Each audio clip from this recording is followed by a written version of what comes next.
State law requires us to inform you that in the event of an emergency, exits are through the side doors into the rear of the house. There's no smoking in this building. Flash photos are not allowed during the performance. Please turn off all electronic devices. Both the sound and light from your phone are instant distractions to the performers and to those around you. Please refrain from using them during the performance. Restrooms are down the aisle to the right of the stage. Comment cards can be found inside your program. We'd appreciate it if you would fill one out and leave it in the basket at the rear of the house.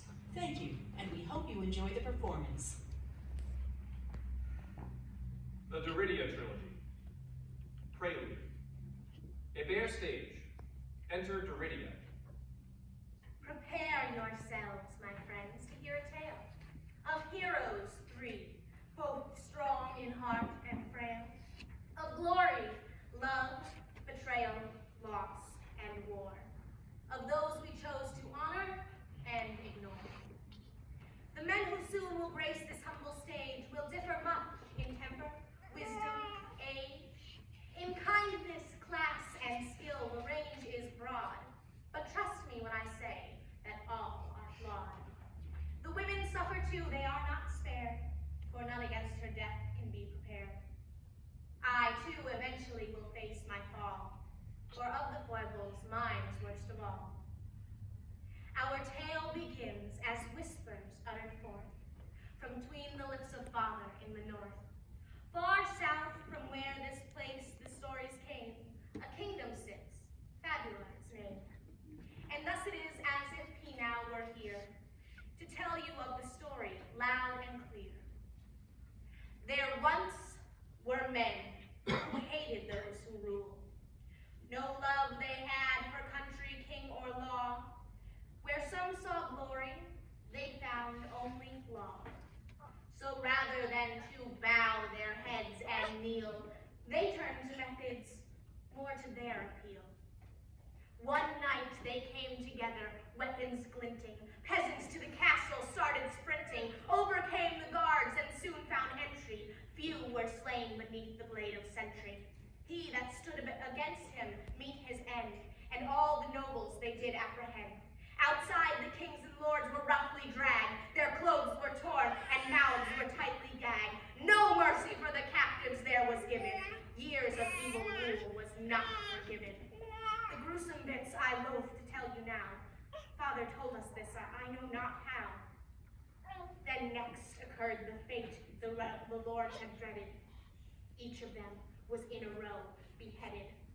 The sorrow truly comes when 'tis revealed that even though they tried in vain to yield, the royal family, king and queen and maid, all fell beneath the cruel and jagged blade. Victory was what the peasants cried, the law abolished once the king had died. Soon, however, caught up in the fright, the bandits found a thing that gave them fright, or rather didn't find. They looked around. The eldest princess was nowhere to be found, because obsessed they all were on killing all, the royal bloodline, old and young and small. They started searching for this missing dame, who slipped their gaze. TIMORE was her name.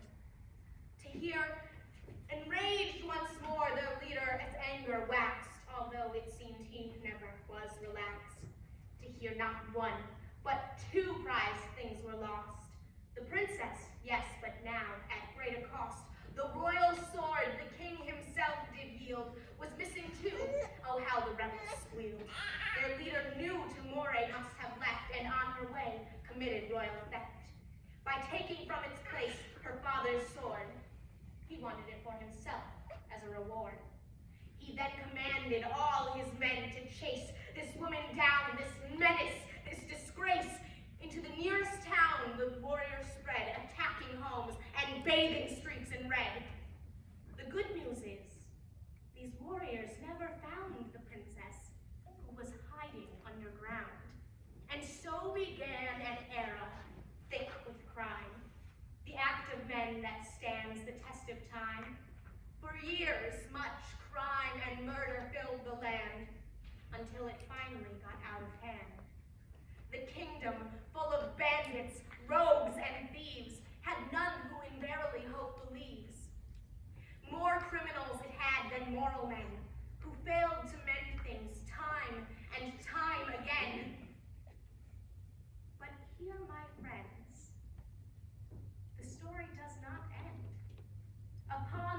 one man the future would depend. The lawless peasants who killed the king had absolute control over everything. But then one day, good fortune chose to smile, to give rest to poor TIMORE's awful trial, and place before her Dedecus the bold, a common man with skill and heart of gold. This lowly peasant found her late at night, and all at once he started with a fright, for in the woods she stood about to throw herself upon a blade, a fatal blow. Without a thought, Dedecus rushed in and grabbed her arm before she could begin. At first she did resist, but soon turned weak, and dropped the sword the wicked men did seek. 'Twas then that Dedecus observed her face, and stunned by both her beauty and her grace, did recognize the maiden standing there. Only the lost princess could be so fair. Despite her clothing ripped and torn, she looked at him and someone new was born. With newfound strength, TIMORE knelt and seized her father's sword, her sorrow now appeased, and offered it in thanks to our good man, who took it, helped her up, and then began to hear some evil noises in the dark, some shouts that caused the two to disembark. They ran together, fleeing several hunts, needing to use the weapon more than once. Relying on each other through this scrape, our heroes truly made a bold escape.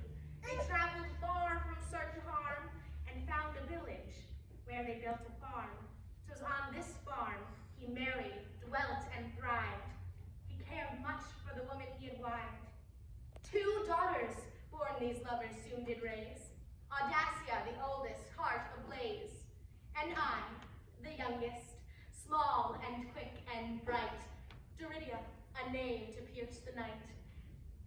And so it ends, the tale my father told, each day since I was not but 1 year old. The 2 of them had lived in peace and quiet, far away from where there was that riot. Until one day, of course, their fates would turn and caused their stranger fortune to return. When I was young and in my 15th year, a boy discovered what lay hidden here. Upon discovering my father, both had claimed TIMORE and the sword, an oath he swore to see the land like old returned, to honor and to pride, for this he yearned. Despite my mother's wishes, he went forth and spread the secret across all the north. Because the princess married and the sword had been reclaimed, the kingdom was restored. The people spread the word like twigs aflyer. A king returned was all that they desired. They cheered our family on, and here's the thing, they practically forced him to be king. They gave my father, Dedecus, a crown, and marched him all around through every town. Although at first it seemed like all too fast, my parents realized they could fix the past. Embracing their new roles as king and queen, they banished all the roads to lands unseen. And this is where the tale I've told will pause. Until the others enter, please applause.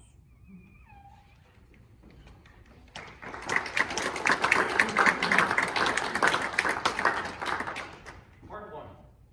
Dedecus. Scene 1. A street. Enter Dedecus, TIMORE, and AUDACIA, escorted by several guards. Gather together, my loved ones, and celebrate.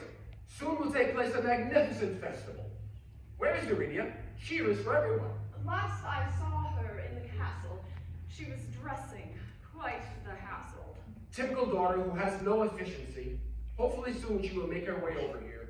Call for a guard to escort her on horseback and... I already did so, Father.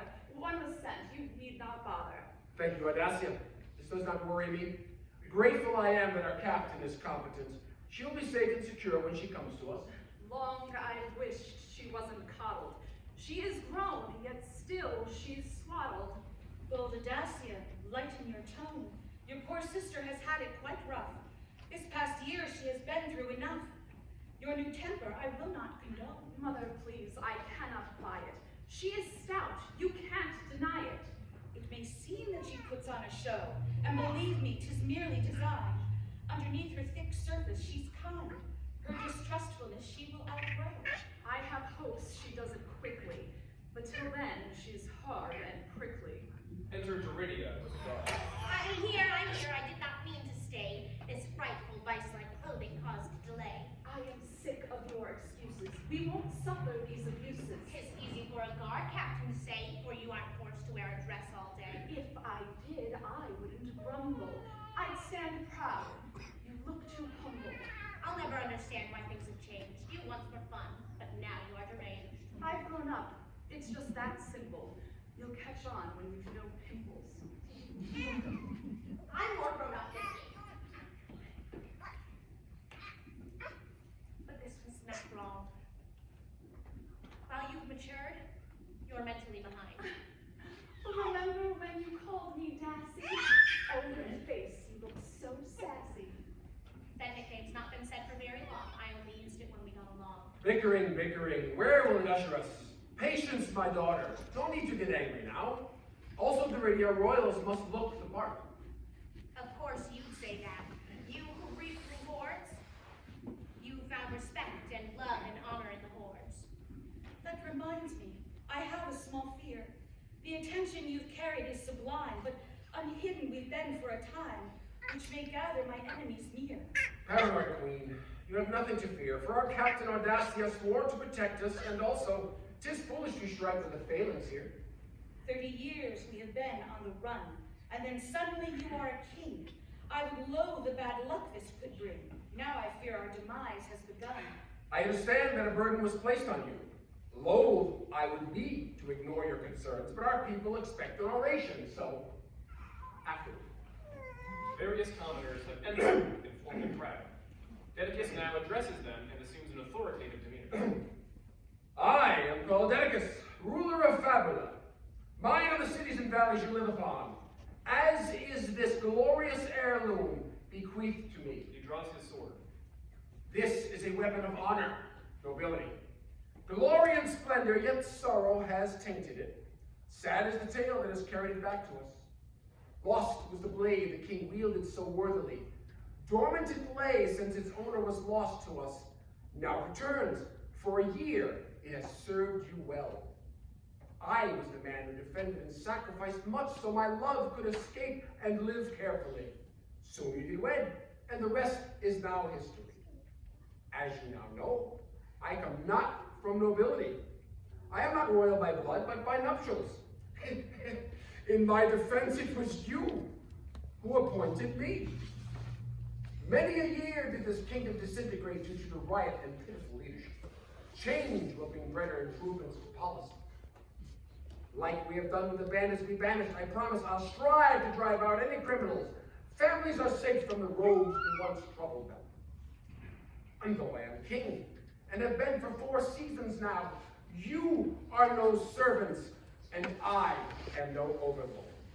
I will serve you, and I hope you remember that. Peace is the quill, and fabula the document. Never will riots or rebels divide us, for I will ensure there is peacetime for centuries. As cheers and applause commence, a ragged man pushes through the crowd. A lion is standing before you. His lips weave a spellbinding story. Alas, he will never adore you. He claims to be ever so humble, but false are his claims and his speeches. And soon all the kingdom will crumble. The mirth comes to an abrupt stop. Dedecus is stoned. Peasant, stop this witless screeching, or my blade will end your preaching. She draws her sword and steps closer. I suffer no shrew to impede me. My anger is righteous and moral. But people, you must not misread me. For years now, my time I've been biding to wait for my moment to strike him. At last, they have come out of hiding. Long years ago, truly I knew him and hated him.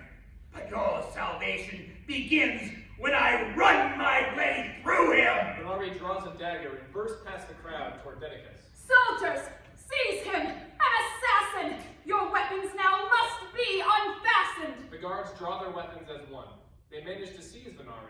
disarm him before he reaches the family. Got him, father. Give the order. He made threats and caused disorder. No response. Dedecus stares at VENARI as if in a trance. Speak, my lord. I'll rightly end him. To his death you now must send him. After hearing no reply, she scowls and impatiently moves toward VENARI, weapon raised. Dedecus snaps at her. Silence, AUDACIA. Listen quite carefully. Take him away to the prison and wait for me. I will arrive there quite soon, and I'll speak with you. Nonsense. Now this man must perish. He threatened things that which you cherish. Dare you speak back to me, daughter? I'm done with you. Do as I say, or you will face the consequence. Being my eldest one hardly excuses you. Guards, obey the king's desire. Take away this filthy liar. Some of the guards begin to drag VENARI off stage. Today you have won, but despair for. The truth will come out, and I promise, I'll kill you and all who you care for! He spits at Dedecus as they exit. A pause. The crowd is eerily silent. I'm in shock. I'm lacking belief. An old enemy makes an attack, and it takes the whole family aback. It's been long since I've been through such grief. I cannot help but wonder at his games, and ponder why he used the phrase false claims. Criminals lie. It is not a surprise to me. And, my dear queen, you have not met this man before. How can he possibly be an old enemy? Dear sir, about one thing I must implore. How do you know they have never met before? Sister, end this newfound boldness. I prefer your normal coldness. How rich for you to say, you two-faced fraud. Hypocrite you are, and deeply flawed. Now is not time for more bickering endlessly. I must be off. I will see you all shortly when matters of truer importance are tended to. What about the celebration? I can run that situation. Without a word, exit Dedecus with some guards. I wonder why he wouldn't let me prod. His actions toward the foe did seem quite odd. I know something is strange and offbeat. The attacker was no common brute. Did you see how he made the king mute? His demeanor did reek of deceit. Exit TIMORE. AUDACIA consoles the crowd as Duritia stands thinking. Scene 2. The castle. Dedecus paces around his quarters, while TIMORE sits, drained. My dear Dedecus, please won't you sit? It was you who told me not to fear. Your hypocrisy seems quite severe. It appears you are having a fit. Sorry, TIMORE. I mean not to bother you. You must forgive me, but pacing is comforting. It clears my head and helps me to concentrate. It is loud and it makes me concerned. Won't you please just confide in your wife? You've been secretive most of your life. On your family, your back has been turned. Dedecus stops pacing. He sits down next to TIMORE. Fraudulent times call for reticent dialogue. Oh, what a challenge it is to communicate. Now I will listen. Confide in me truthfully. An assassin attacked you today. What comes next, none of us can predict. This assault and your faith contradict. These same fears I already conveyed. I understand you're afraid for your family. I have fears too, but I constantly battle them. Kings receive threats. It is nothing unusual. You just simply cannot understand. You don't know what it's like to be chased, or to have your whole family erased. At the time, I could hardly withstand. Why do you think that I am lacking in empathy? I was there with you when bandits chased after us. You would have killed yourself, but I prevented you. You did see it unfold, I admit, but 'tis different to see than to feel. Once it happens, it's almost surreal, and to terror you fully submit. You are aware that I've also had challenges. Raising our children in hiding was difficult. Now I am king, and have soldiers protecting us. We're protected by hundreds of men, but my parents and siblings were too. Now, my love, I implore you, 'tis true. I cannot lose my family again. Enter AUDACIA, followed by Duritia. Hello, hello, we're back, no need to grieve. sorrows was to leave. I am astounded. I posted a sentinel, ordered him watch, and let no one disturb us, but now I'm aware that our ranks have weak links in them. Shed your shock. You seem so dour. Being captain grants me power. It is not right to abuse your authority. Captains like you won't remain that way lengthily. Stations are fleeting for those who have recklessness. Father, please do not evade me. Tell me why you have forbade me. I too do wonder why the serf was spared. Until today, you've never seemed so scared. Scariness haunts this whole family constantly. Shocking 'tis not that we sometimes must suffer it. I am human. We falter occasionally. Better to have some conviction than resort to interdiction. Think, my dear daughter, give pause to your carelessness. What would have happened if I chose to murder him? Never should rulers kill criminals publicly. I suppose 'twas right to stall it. At what time then will you call it? Everything settled. Give rest to your inquiries. Now, I must ask, did you handle the criminal? Is he in prison? Do answer me truthfully. Yes, no thanks to you, he's captive. But it's strange. He's quite adaptive. Can you elaborate? What is he adapting to? Now tell me all that occurred since the festival. Leave out no details. I'd like to hear all of it. Well, we dragged him from the masses, his resistance like molasses. Then we took him to the prison. At that time, some doubts had risen. Normally, these captives quarrel when they're jailed for lack of morals. They protest for endless hours, so much time their shouts devour. Not this man. He would begin to sit inside his cell and grin to all the guards who stood nearby him. He would speak, but they'd deny him. In the time that he's been rotting, it sure seems like he's been plotting something cruel and evil, surely. But he's locked away securely. There's no chance of him escaping. So then tell me why you're gaping. I am not gaping. 'Tis just curiosity. I take an interest in comings and goings on. Pay it no heed. I will deal with him afterward. You can't expect we'll merely pay no heed. You just said you were scared. You just decreed. And he said that he knew you before. That alone makes suspicious your claim. So now give us some facts or his name. But this topic you cannot ignore. Woman, I've answered this question repeatedly. I've never met him. Perhaps he is nobody, or he was one of the bandits who hunted us. If he was, I'd remember him too. For we've seen the same bandits and thugs. 'Tis outrageous. I ask him and he shrugs. But I hope that you've thought this one through. Simple, TIMORE. We fought many murderers. Difficult 'tis to remember their faces, especially since most of them had their helmets on. These weak answers, they do quite displease. But I still feel great fear in my breast. But I'm tired and therefore need rest, so for now they will have to appease. Another thing that I will ask about. Oh, why did he say the truth will soon come out? Mother, sister, let's start walking. He's not in the mood for talking. Audacia, 'tis not a large request. I will not leave until he's confessed. Leave this bedroom, that's an order. Angry kings can cause disorder. I agree. And besides, there's no use. Let's come back when his mood is more prime. We'll receive all our answers in time. And I hope not another excuse. 'Tis tragic he won't answer. But of course, there are alternatives to this old souls. Exit TIMORE, AUDACIA, and Duritia.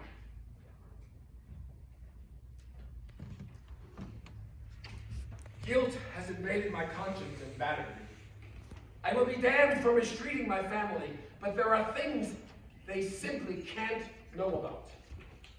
All of these years I have lied and convinced to myself, safer they were that the truth be concealed from them.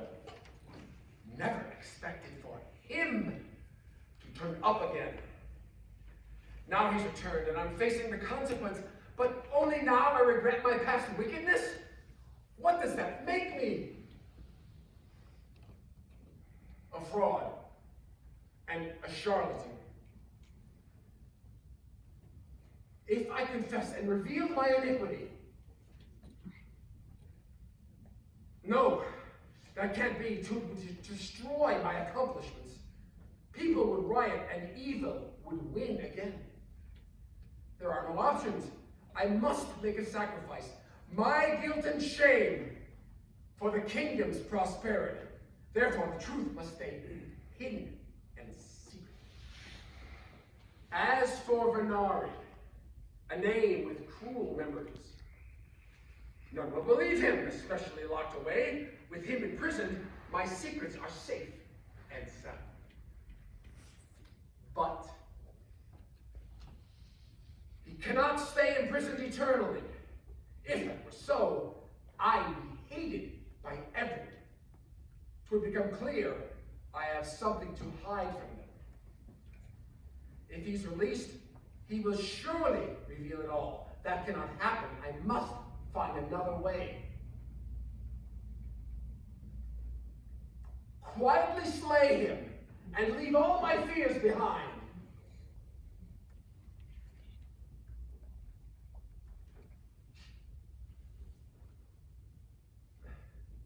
No, I cannot.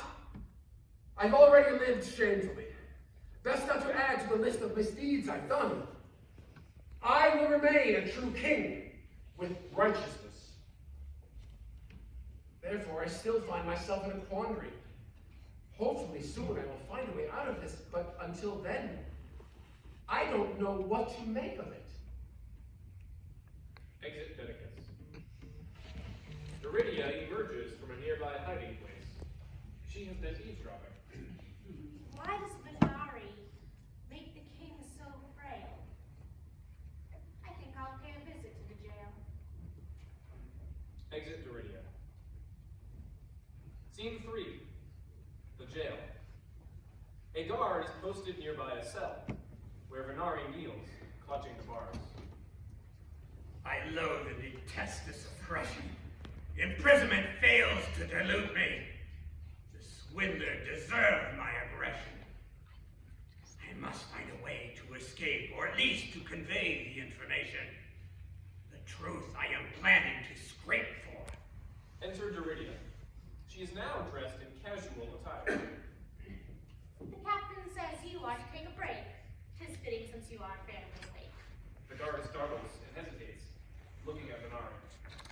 Perhaps you'd rather I go tell Sis that you were on your watch? You were remiss? That was enough. Exit guard. Duritia cautiously steps closer to the cell, causing VENARI to look up. Upon first sight of her, he immediately lunges forward, grasping through the bars at her like an animal. She takes a startled step back. Her reaction, as well as the metal bars restraining him, makes him stop and think. What is this? A clear limitation. My target is here, but eludes me. It seems I must pause my frustration. In fact, her arrival is gainful. I sow the fresh seedlings of doubt. Then their deaths will be even more painful. He moves to the corner of the cell farthest from Duritia and sits. He makes a welcoming gesture. I'm sorry to startle you, dearie. I greet you if, well, I were captive. What brings you here? Don't look so dreary. Of course, you are leery of speaking. I'm fearsome. 'Tis wise to be silent. But tell me, what is it you're seeking? At least move a little bit nearer. There's darkness all around where you're standing. The sunlight will make you much clearer. She takes one cautious step forward into the light cast by a window. Ah, there you are.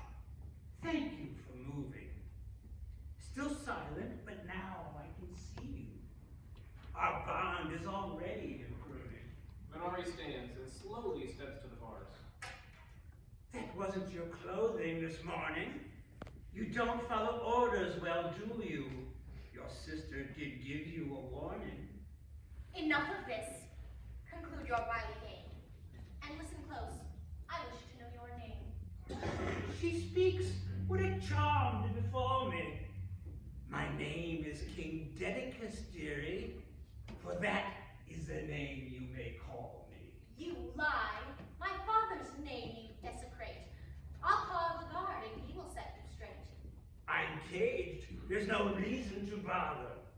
However, you'd find it surprising how much I resemble your father. Suddenly, Duritia moves in very close and bangs on the cell bars. VENARI slinks away, startled. You must mistake me for some foolish thing, whose wishes can be dangled on a string. I am VENARI, not some selfish youth. I'm here today to finally seek the truth. Ah, yes, I see. Your eyes go wide. My knowledge shocks. The rest you will provide. You know my name. How astounding. Your knowledge I was not expecting. Then why are you here? It is confounding. 'Tis true I am aware of certain bits, but Father's hiding something, he admits. So you've come to see me, an offender, instead of believing your family. Why aren't you your father's defender? The king has always kept things to himself. I crave a new informant, like yourself. You're quite the young doubter, you know that? But I'm that way too. 'Tis a blessing. I pray that you never outgrow that. My sister says my traits are quite severe. But anyway, the reason that I'm here, you tell me, and you tell me true. How did my father first encounter you? Before I begin, I've a query. An easy one, no need to worry. Your answer will help with my theory. When Dedecus told you of his wedding, what mood from his speech did you gather? Just happiness with that he was spreading? What? The tale was short, at least with him involved. He saved her from the bandits, problem solved. What next did he say when he came after? A life of great love and affection? A family of fondness and laughter? Well, no. All the rest was full of fear and woe. My parents lived in exile. That I know. I see. Well, of course, that part's truthful. But what of before they were married? No stories from when he was youthful? Well, no. Now, since you ask. He never said. He's only told us recent instead. I knew it. That settles the mystery. His crimes are concealed from his family. He never revealed his true history. See, that's where I enter the story. I knew him before he was married. Your pop didn't always have glory. I once, long ago, was a rebel who, having no class and no status, was oft kicked round like a pebble. The royals were cruel and malicious and... Sorry, you know this already. I don't want to be repetitious. I formed an alliance of fighters who gathered and charged this same castle. Of war's spark, we were the igniters. Now tell me, my dear, since you're quiet, your father is missing so far, yes? What part did he play in the riot? I don't understand. He played no part. He rescued Mother, and then they did depart. Ah, that's where you're wrong, my dear child. Believe it or not, we were partners. Your father was reckless and wild. He stands and creeps closer. 'Twas he who arranged the offensive that night long ago in the winter. His tactics and plans were extensive. The mission to make our troops mobile, invade the king's castle in secret, and execute every last noble. For even one of them made it the cleansing would not be successful. That's how your dear father conveyed it. But not only was he our leader, the one who began the invasion, he played a key role, the chief leader. 'Twas he who did round up the royals and slay the cruel king, your grandfather. The deed barely made him recoil. But then a new burden was laid. As soon as he glimpsed his next target, before him a cowering maiden. I saw him start shaking, revolted, and hesitate, finding his morals. He dropped his red blade and then bolted. Such cowardice made me abhor him. Since Dedecus lacked the conviction, I stepped up and did the deed for him. And afterwards, soon I discovered the lineup was missing a member. The princess we never recovered. The rest of the tale he told proper. He wed, became king, and expelled us, which left me with nary a copper. To sum up, because it's a doozy, your father has given you falsehoods. The truth is he stole the young floozy. The weapon he holds in high honor, and now his position as ruler. No other has brought such dishonor. The day that I heard the announcement, a king had been crowned, I resurfaced. Consider this as my pronouncement. I'd hate to be one to annoy you, but this is a self-fulfilled promise. I will hunt you down and destroy you. Horrified, Duritia spins and exits. VENARI laughs after her. The laughter crescendos as a guard enters and reclaims his post. Scene 4. The garden. TIMORE admires the flowers, while AUDACIA paces to and fro. Mother, answer my suggestion. We should ask the king more questions. He's behaving quite odd, I agree. It makes sense that you want to ask more. But the truth is easy to ignore. That you find it, there's no guarantee. You were just as discontented. I can't grasp why you relented. You are right. I gave up on my quest. But you see, I am always afraid. And for once I will not be dismayed. So I left him, and now I can rest. Just like that, you stop insisting? What can end your strong resisting? Oh, your father is stubborn, you know, and relaxing here helps in a way. All the flowers push worries away. I love planting and watching them grow.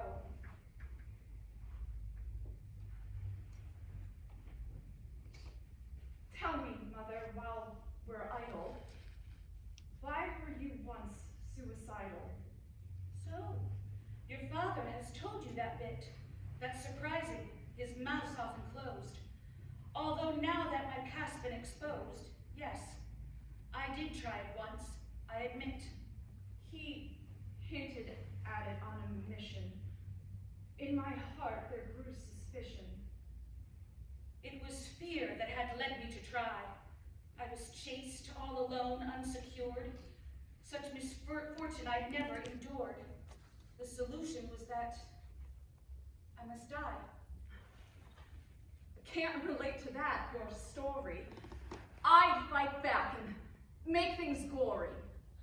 There's a difference between you and me. You can face any fear that you find, whether bandits or beasts are combined. Skilled in battle, I never could be. Thanks to Father, I am fearless. In the land, my skills are peerless. Yes, your father has trained you quite well. You can fight any physical threat, but emotional skills you have yet to achieve. See, that's where I excel. I'm not sure I understand you. You let no one e'er command you. Struggling to explain, TIMORE looks down. She is holding a red anemone. Take a look at the items we bear. At your side, your hand rests on your hilt, and in mine an anemone wilts. They are symbols of how we compare. I've a sword and you've a flower. I don't see symbolic power. And once more, I'm your mother again, here to teach you the simplest thought. 'Tis been long since you've had to be taught. but 'tis good for your mind now and then. Mother, there's no need for teasing. Condescension isn't pleasing. Lighten up, my dear daughter, I jest. See, our interests have differing lengths. What I mean is we have different strengths. Not to say, of course, either is best. Now I understand you, Mother. Neither's better than the other. That's exactly what I'm trying to say. And your manliness might make some mad. I'm more feminine, but that's not bad, since we each go through life our own way. We're the greatest women ever, for we're strong in all endeavors. Why I'm here in this garden so much is it keeps me from yielding to fears, which have weakened me over the years. But quite soon, I will face death's cold touch. Fear not, Ma. I'm glad I braved you. Even more, I'm glad Pop saved you. He just thinks that he saved me that night. It was I who resisted the pull and who salvaged my own life in full. But I let him believe it in spite. Audacia, mother, lend your ears to me. Is father close at hand or just us three? It's just us. What's the matter? Breathe. Your heart's gone pitter-patter. There's something I must tell you straight away, although it pains me quite a bit to say. Spit it out then if it's vital. To some answers we're entitled. I paid a visit to the man in jail, who told me things of grand and evil scale. You approached that crooked sinner?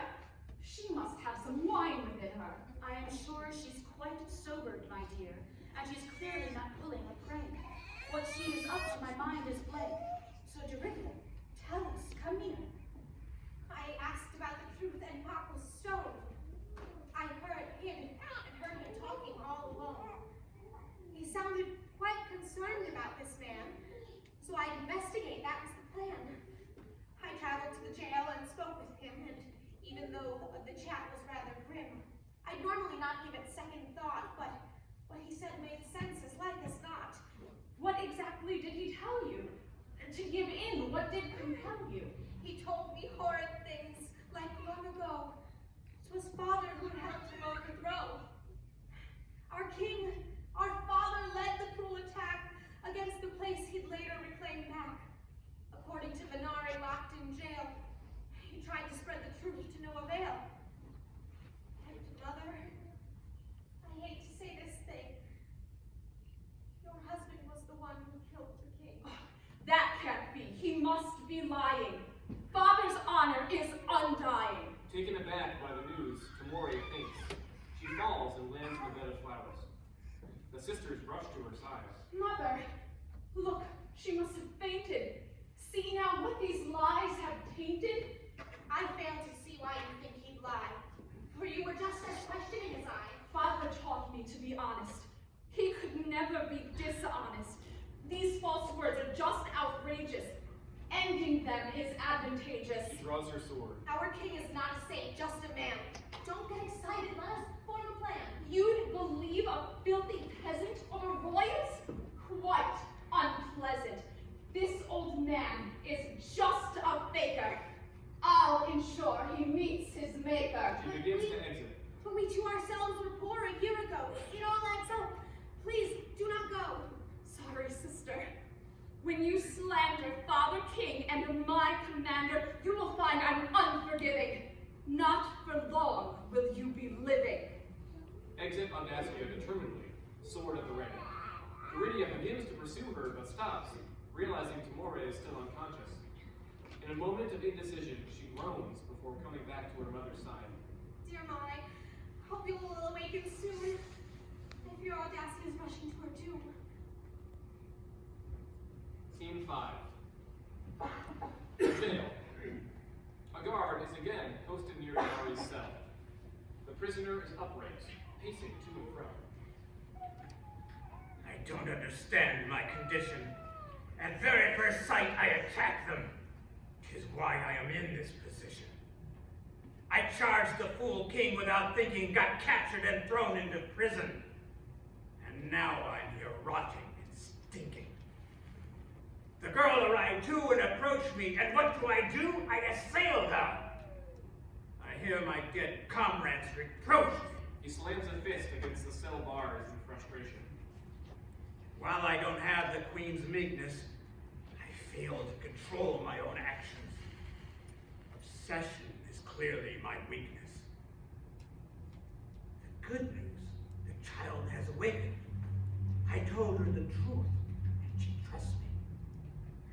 Their family will soon be forsaken. To hear this, the Queen will be battered. Besides, they can't all be converted.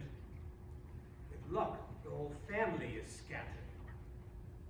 I just have to quell my obsession, strategically plan my next moves, and continue with much less aggression.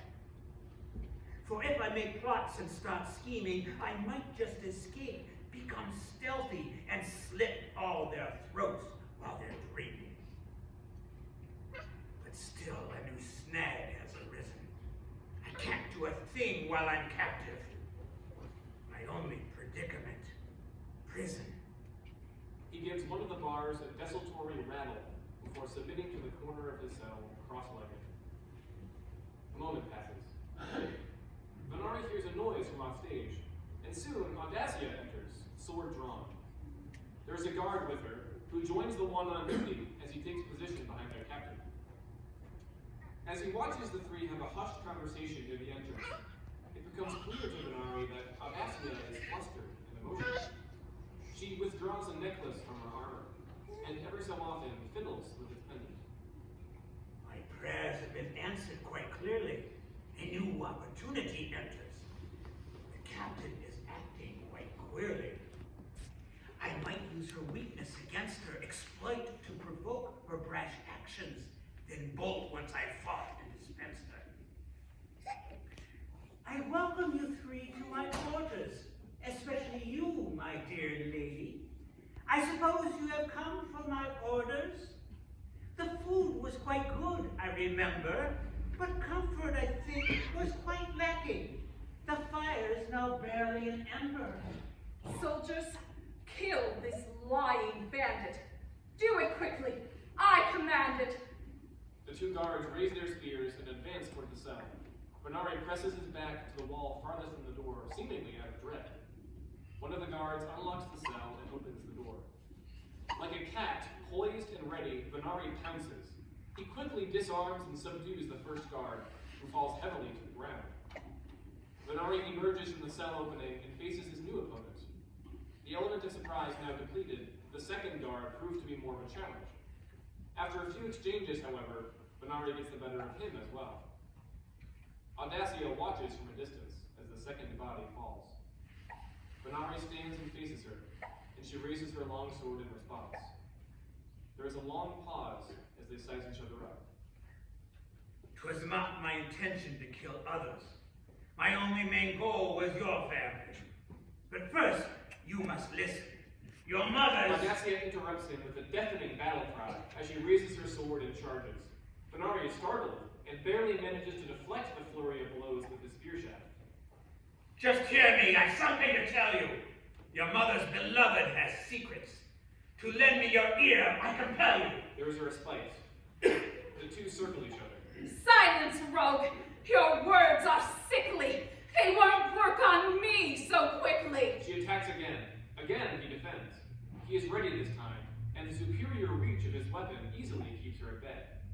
So eager defending your daddy when all he has done is tell falsehoods? If only you knew he was batty.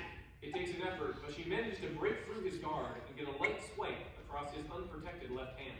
He cries out and drops his weapon. She moves in and presses the tip of her blade to his chest. Can this shrew defeat a fighter? Prepare to die, you wicked blighter! She telegraphs a killing blow, allowing VENARI the chance to slide out of the way, tucking and rolling to the nearest spear. Seizing it, he stands and continues the duel. He is less toying with her now, and more relentless, using an array of skills gained by one who regularly has to fight to survive.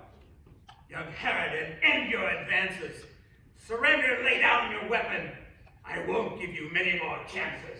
AUDACIA quickly finds herself pinned against a wall. She makes a last-ditch effort at defense, but VENARI sees it coming and bashes her sword away. It drops and clatters to the ground out of reach. A realization comes to AUDACIA. She puts her chin up and calmly meets his gaze. Death is fine. I say goodbye, for honor is a thing to die for. VENARI prepares to land the killing strike, but hesitates. I like you. Not many are tougher. But still, you don't know the king's ruin. I think I will leave you to suffer. He turns his back to her and makes as if to stroll toward the door. Your father's regime has persisted, but once he is dead, he'll be hated. The world will forget he existed. Her calmness vanishes, and her face becomes contorted with rage. She charges at VENARI one last time, a fatal mistake. As he predicted, he sees it coming and whirls around. She cannot stop in time, and runs straight into the tip of his spear.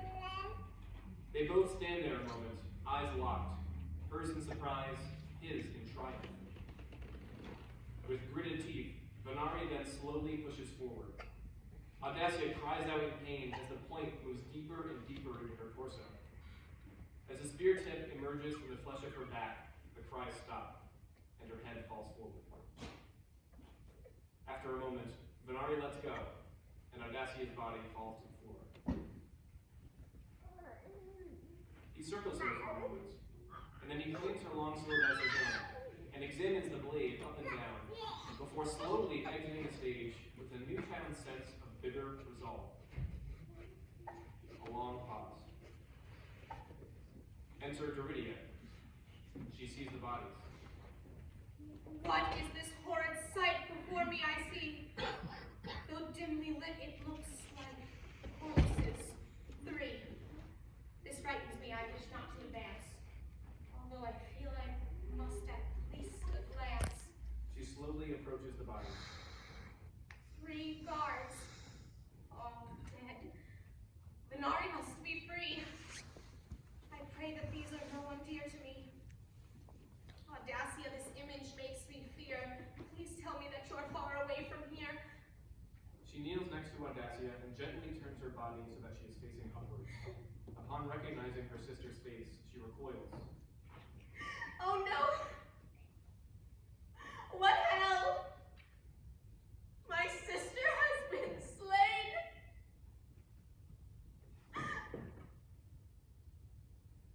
I never thought I would feel such pain.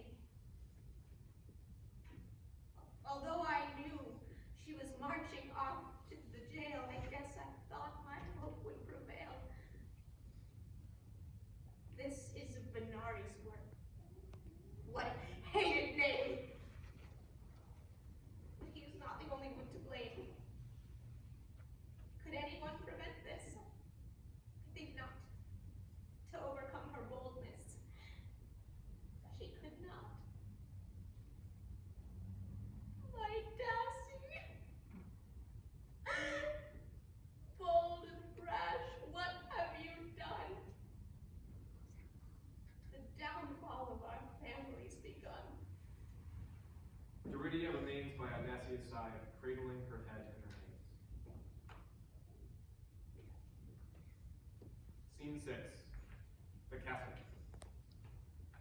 TIMORE lies in bed, while Dedecus paces around his quarters. You are pacing again, my dear king, and again it does harm to my nerves. Some new knowledge my patience deserves, but you won't tell your wife anything. I told you before that it helps me to focus. But tell me, what happened when you had your fainting spell? Guards bring you in, but Duritia vanishes. She did visit the man we discussed, and he told her a frightening tale, which conflicts with and makes your words stale. You've my love, but you're losing my trust. Listen, you've nothing to fear from that criminal. You'll be protected. Our captain is competent. Need I remind you she's wise and responsible? Enter Duritia in tears. She darts toward her parents and prostrates herself at their feet. My mother, I have horrid news to tell, but I don't want to raise your present hell. My My dear daughter, what happened? Speak up. But you're frightened. Put your hand in mine. Take a deep breath. Everything will be fine. And now here, have a drink from this cup. She offers Duritia some wine, but she refuses. Not everything is fine. It's quite reversed. You've every right to fear, for we are cursed. Cursed in what way? You must tell us what's happening. What is this horrible news that you bring to us? Spit it all out and leave nothing unspoken. I have naught to say to you. Dishonest cheat, it's due to you we've suffered this defeat. Dear Duritia, mind how you speak. That's your father, so show some respect. You've no reason to be so direct. But now tell us the news that we seek. The news is that AUDACIA is dead. She went to kill him and he killed her instead. TIMORE jolts upright in bed, and Dedecus stumbles backward. Foolish girl, this is no time to jest. Can't you see we're already on edge? Take it back. This cruel tale you've alleged, cease your joking and put it to rest. Duritia pulls out AUDACIA's necklace. It is covered in red. TIMORE's eyes go wide and she reels backward.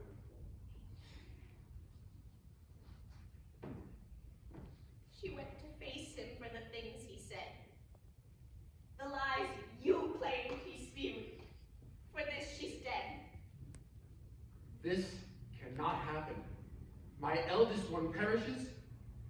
How did he escape? Did she unlock his opening?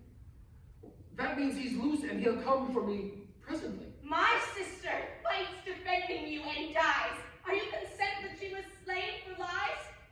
You've been avoiding telling us the facts, and now 'tis your secrecy impacts. Now, Father, you must tell us the truth. For Dacia's sake, what happened in your youth? It is all true. I confess in entirety. I led the fight on this castle those years ago. I killed your father, my love, and it tortures me. Duritia stands there impassively, but TIMORE begins to shake. This can't be. I've loved you for years. But how could you have lied this whole time? You betrayed me by hiding your crime. 'Tis on you that I blame all my fears. Dedecus and Duritia rush to her side as the convulsing intensifies. At the apex of her fit, she cries out, and her heart stops beating. TIMORE's eyes flutter and close, and she lies still. Dedecus and Duritia are stunned. The king checks for a pulse, but he finds none. They stand for a moment, staring at TIMORE. Suddenly, Duritia cries out in rage and turns on her father, repeatedly striking him in the chest. I'll curse you, lying killer, night and day! For what you've done, I hope you pay. Dedecus is taken aback at first and stumbles, but he does not defend himself. He stands there and lets the blows fall. Enter VENARI, with AUDACIA's longsword in hand. Duritia relents and turns to face him. Dedecus puts one hand to his sword hilt, and he uses the other to push Duritia behind him. Sorry will not be enough, understandably. Maybe one day you can learn to forgive me, but now you must flee while I deal with this murderer. Avoiding her gaze, Dedecus draws his sword and stares VENARI down. I will depart, but when I leave this den, I hope to never see your face again. Exit Duritia. This does not please VENARI. He scowls and moves in, but Dedecus stands in the way. The two men stand facing each other.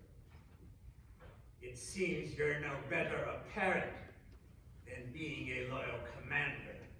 Your lack of control is apparent. But oh, poor queen has expired. Well, that leaves less work for yours truly. And now only 2 are required. Silence, you snake! You have no right to speak of her.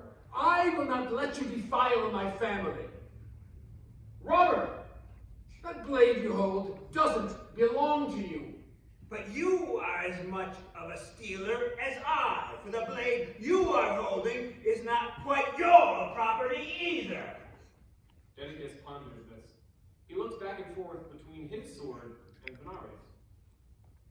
We are both thieves. We are bandits and criminals. Neither of us are good people or worthy, but you killed my daughter. For that, we can't reconcile. Dedecus beckons. VENARI scowls and makes his charge. Their blades cross and the duel begins. It is a flurry of motion and a constant rain of steel on steel. Unlike AUDACIA, her father benefits from decades of combat experience.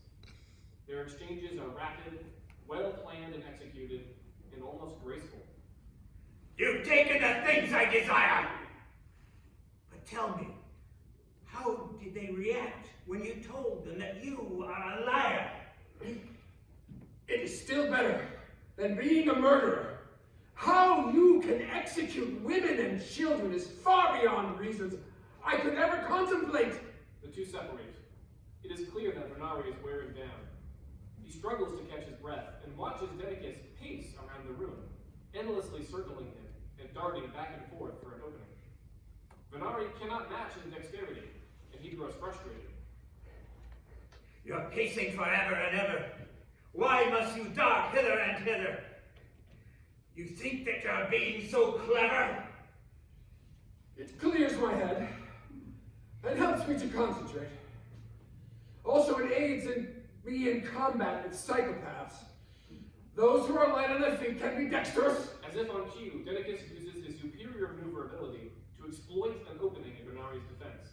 Catching his foe off guard, the king moves in, feints, disengages, and lands a fatal blow to VENARI's gut.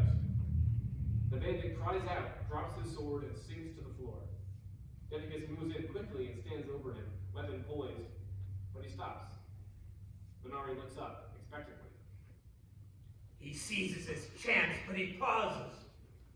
Just do it! You've already beat me! But suffer the curse my death causes. I cannot do it. My guilt overpowers me. You are malicious and cruel, but the righteous one. I am now done with reaping profits from wickedness. Shaking, Dedecus drops his sword and falls to his knees, morally defeated. VENARI is taken aback, and for a split second it seems like he might relent. But a bloodthirsty gleam flashes over his eyes. He scrambles for his weapon, and emitting a harsh sound somewhere between a shout and a hiss, drives his point firmly through his enemy's chest. Dedecus dies before he hits the floor. VENARI collapses in exhaustion, but his gaze falls over the dead king and queen. For the first time, we can see contentment sweep over his face. It's done then. My mission is ended. The fire of lies is extinguished. But wait, there's one still unattended.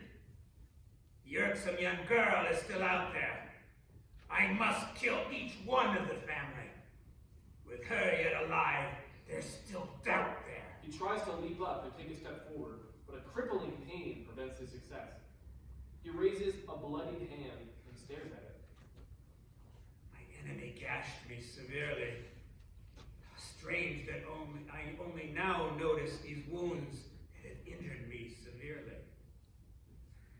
My options are twofold. It's either I track down the girl and dispatch her, or stay, lick my wounds, take a breather.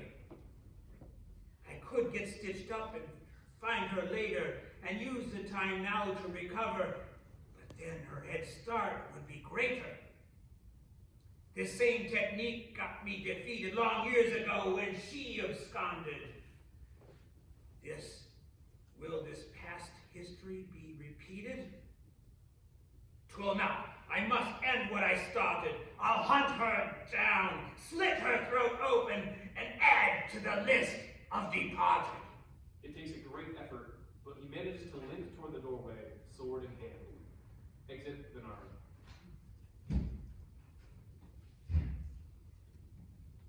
Scene 7.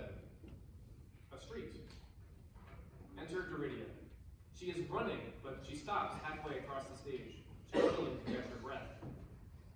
The labored breathing quickly gives in to sobbing. She collapses, and as the moment intensifies, her body shakes and heaves with the flow of her cries. This goes on for quite some time. As the tears slow and eventually subside, she rises and looks out to the horizon beyond the audience. Her face becomes a blank slate. From this point on, something about her has changed. Enter VENARI. Mortally wounded and steadily fading, he is lying prone and crawling toward his final target, leaving a thick trail of crimson in his wake.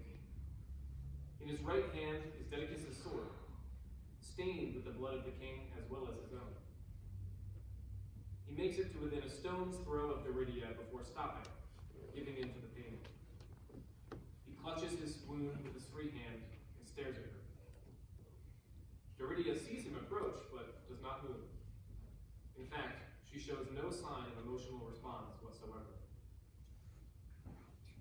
I see you took my father's sword and fled. I take it as to mean that he is dead. 'Tis odd. You'd think the news would bring me pain and grieve me now that all my family is slain. But all I feel is numbness, empty, bare. Where once was feeling, now there's nothing there. Just how do you think that I do it? Kill dozens of men without thinking? Detachment can help you get through it. I'd warn you from thinking it hateful. Embrace it. You only get calmer. And after a time, you'll be grateful. Be grateful for a thing that helps me kill. Thought of it alone just makes me ill. Not only with killing, but living. And emptiness aids you forever. What is life, if not forgiving? Invite those numb feelings inside you. Trust no one, feel not, and you will be surprised what mistrust can provide you. I think the reason why I'm lacking in grief was because I learned my pops would be. Imagine the damage I've suffered. My comrade forsakes us, then marries. The truth, though, has made you quite tougher. I sense that your morals are shifting. Your father's a liar. Good riddance. But use this contempt. It's uplifting. Your object is to wipe the royals out. So why advise me to mistrust and doubt? You may think it's strange that I'm speaking instead of attacking directly. But stranger is you for critiquing. In truth, I'm reluctant to strike you, for you have quite admirable features. And just like your sister, I like you. How dare you speak of her? My pity's gone, as I remember the cruel deeds you've done. I see. 'Tis a shame you're unsteady. I can't allow history to echo, for I've already done so much already. Your sister had forced me to break her. And now, so are you. So prepare and get ready to meet your maker. Using what little remaining energy he possesses, VENARI seizes the sword once more and makes a final attempt at fulfilling his mission. Duritia stands her ground and watches him approach. He is moving slowly, shakily, piteously. VENARI makes it to within 10 feet of her before he collapses and lies still, with one arm still outstretched toward his one remaining target. A circle of blood pools beneath him. Duritia stares down at him for a long while, in a mixture of contempt and hatred, but above all, pity. She then turns and addresses the audience. How strange that all the souls I know They failed to triumph despite how much they tried. The first, my sister, who failed to stop and think. Her recklessness pushed her over the brink. The queen, TIMORE's pulse just disappeared. Her former perils burdened her with fear. And Dedecus, the fraud, who filled with shame, threw down his sword, confessing to his blame. And lastly, him, the villain misconstrued, obsessed with killing those that he pursued. And that leaves me. I wonder what it means that I survived and lived through each of these scenes. Have I flopped, or has it yet emerged? If one comes forth, I hope it can be purged. And now I'm all alone. My family dies. And what I thought was love was merely lies. I therefore ask, does fondness only rot? Can faith and trust endure? Most likely not. A springless winter, now my life will be. For grief and doubt are all that I foresee. She slowly moves across the stage to VENARI's body. She leans down to pick up the royal sword and studies it for a moment. Her gaze falls from its bloodied edge to the twisted corpse on the ground, and she looks once more at the sword before dropping it at VENARI's feet in disgust. Exit Duritia. End of play.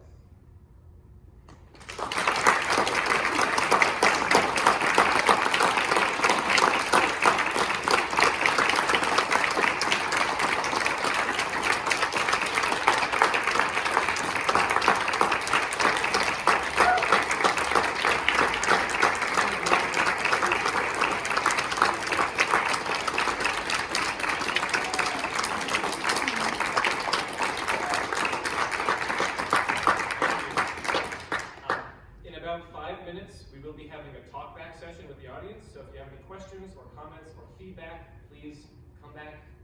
Feel free to go to the bathroom, take a break. In about 5 minutes, we will be having a Q&A session, so please join us. Thank you very much. Also, sorry, but put you on blast.